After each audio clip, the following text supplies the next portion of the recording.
Hey YouTube, it's JMB 823, and Draco 87 SJB. and we're going to talk about our markers for a bit, just our likes, our dislikes, our mods, and their stock barrels. Draco, you want to take us off? Yep, we'll start with my first marker, the Mini. I believe this is a version, what is it, 1.2. Couple dislikes about it. I'll start with this clamping feed neck here. It tends to come loose a lot, and it's a pain in the butt if you don't have your Allen key on you, and you're not anywhere near your gear bag or anything. You can't adjust it, and you're kind of stuck. Another dislike is with the stock board. You have to open up the hand grip and cycle through it. Now we'll switch over to my likes. It was a pretty easy gun to maintain. All you have to do, pretty much with a Mini, is take out that screw here and stick your finger down the feed neck and pop out the bolt. Just clean it. It's a very simple bolt assembly. It's like got two pieces. Occasionally you have to go into here, like after maybe, I'd say probably after 3 cases, lube up the poppet. Make sure to clean it thoroughly. Swab it out, make sure there's no debris, and just lube it up. This gun doesn't like too much lube, but you want to get a decent amount. Air efficiency, it got about 7 pods on a good day. And let's see, oh, I forgot. One major thing that I had a really bad problem with is this right here, the ASA. I had a tank get stuck on here, and it was just almost, literally, that's why it's not the same anodized color. It got stuck. As far as twisting it off, it's because it doesn't degas. Sometimes you just have to wrench it off, and that's how it got cross-threaded. Anyway, that's pretty much it. We're going to wrap it up with the Mini and move on to the X7 Phenom with JMB. Alright, this is my first real marker. It's a Tippmann X7 Phenom. It's the first regulated marker. It's a serial 135, so it's pretty early. It's a great gun. I mean, I can shoot it without a battery, with a battery, and right now it's set at 15 balls per second for electronic. Cool thing about Tippmann's is you don't need a loader. It comes with its own loader with a cyclone feed system. I will suggest upgrading it, because the original cyclone feed system isn't that great. It's a little rough on paint. I used a lot of Tech T upgrades for squishy paddles, exhaust, new bolt, and all that stuff. Put in air through stock, it was fun when I was playing Mil Sim, but it's a good gun altogether. It's very heavy compared to a speedball gun.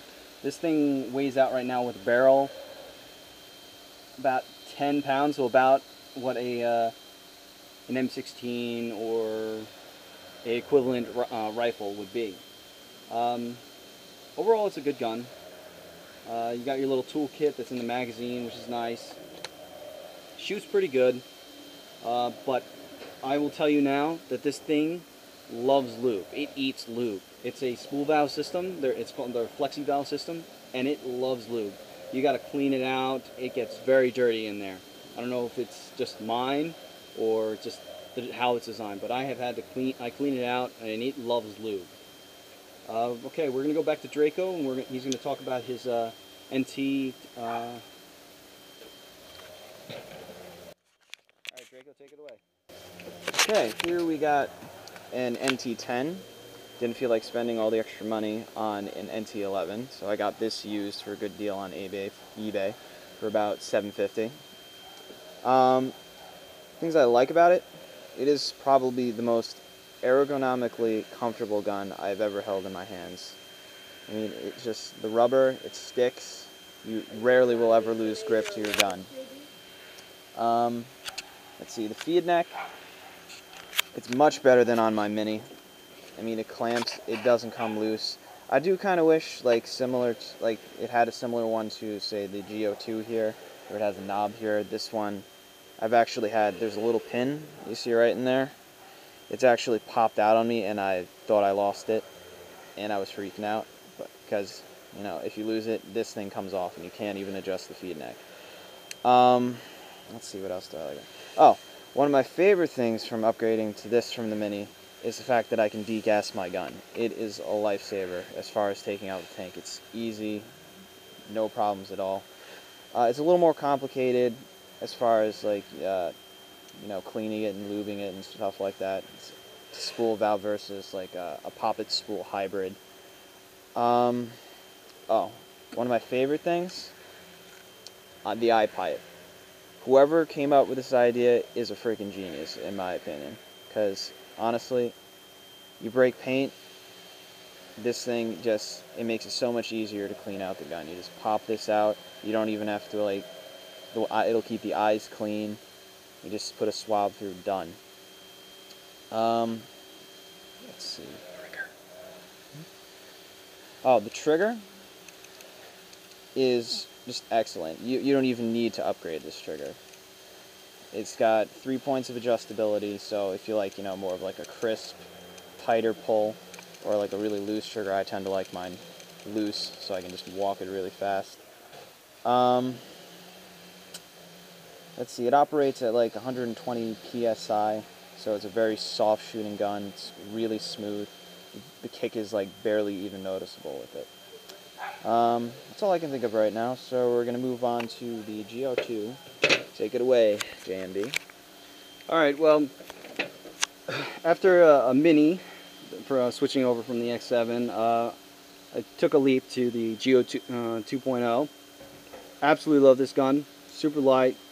The trigger is great. 3 points of adjustment. Love the trigger. Detents are great. The smaller spider detents that stick in, so with the paint getting smaller, is absolutely great. Reg is great. Cleaning it, or maintaining it, is absolutely great. You just twist this part back here, and you can just pop it out, no problem. Feed neck's great, because I've had it where it just felt like it gotten loose, and I just tighten it with my thumb. Absolutely great. The GO2 2.0 came with the Oops, and I mean, I liked it, but I actually had my hand getting caught when I was going lefting. So what I did is I just upgraded to the Pops, and the thing is absolutely great. Another thing I do like about the GO 2.0 is the LCD screen. Turning this thing on, you can do so much to it.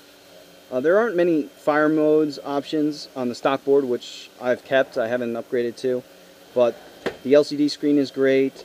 It shoots great. Alright, so we're going to move on to the stock barrels for these 4 markers and talk a little bit about them. We're going to start off with the Phenom's 10-inch barrel. It's a okay barrel.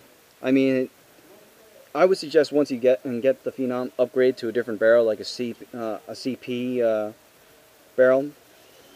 There's not much to say about it. The porting's okay on it. It's just not an amazing barrel. Alright, moving over to the Mini barrel. I mean, this is another barrel. It's okay for right out of the box.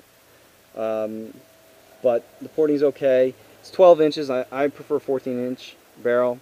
And it's stock. It's a 690 with paint getting so small. It's not the greatest barrel to have, especially for efficiency. It's auto cocker threaded, unlike the X7, which is A5 threaded. Now going to the more expensive guns, they're stock barrels. They both come with a 2-piece stock barrel. Both are 14 inches. You have the Dye Ultralight and the Planet Eclipse Shaft 4 system. Both are really good barrels. I actually like the porting on the Dye Ultralight more than on my Shaft 4.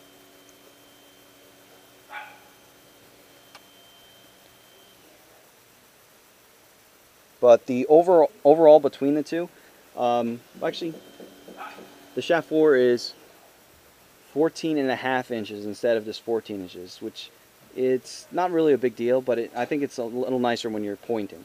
The shaft 4 is reverse threaded, and it's actually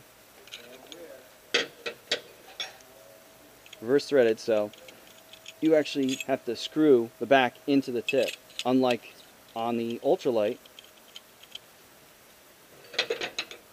where the tip goes into the back.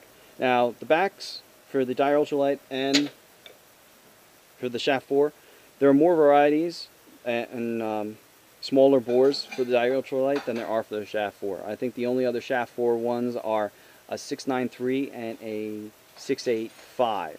So with paint getting smaller, I really wish they would get this small, have these smaller. Dyer Ultralight, they have a 691 and I think 684. 684, and this is a 688. So these are our markers, and I hope we helped you out with likes, dislikes, and overall usage of these markers. Have a good one, YouTube.